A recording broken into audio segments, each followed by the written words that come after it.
Takže ahoj, dneska vás tak trochu naučím, jak byste správně měli dělat dvojtak na pravou stranu. Takže normálně dribluješ, dáš pravou, přeskočíš na levou, vyskočíš trochu a hodíš do koše.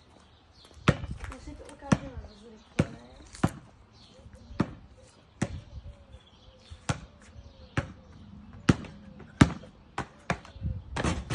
A snažit se co nejvíc vyskočit. A třeba i střelbu z místa, tak já si dám například odsaď. A hlavně jak dobře střílet. Takže, jakoby vzít si míč, jakoby udělat takovouhle, no prostě tohle, a míč držet jakoby spíš jenom v prstech a tady si nechat prostě místo. No a jakoby, když potom střílíš, tak tou rukou jenom ji nadzvedneš a takhle za tím míčem.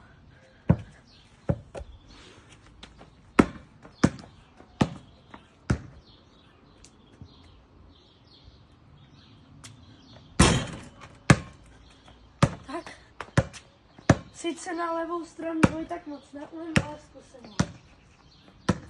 Měli byste střílet levou, ale to ještě zase tak dobře nepůjde.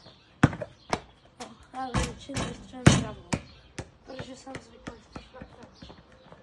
No a ještě vám ukážu třeba různý obehrávky, třeba když jdete k hráči, postaví se tady přede mě, tak třeba takhle, no takhle úplně ne, ale prostě takhle a já nebo třeba ho. Prostě ho nějak zmátnout, třeba ho, alebo že jdeš na koš, tady je hrozba. Můžeš přihrát, můžeš vystřelit, anebo začít driblovat. Například mě tady brání hráč, tak já bych přihrál, kdyby tam někdo byl, ale takhle třeba udělám.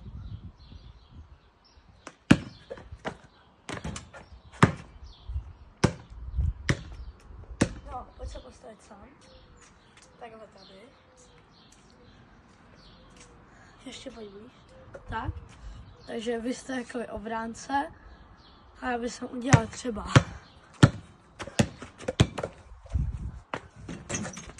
například tohle. A nebo třeba už je to docela blízko, tak bych rovnou vystřelil. A dal čistý.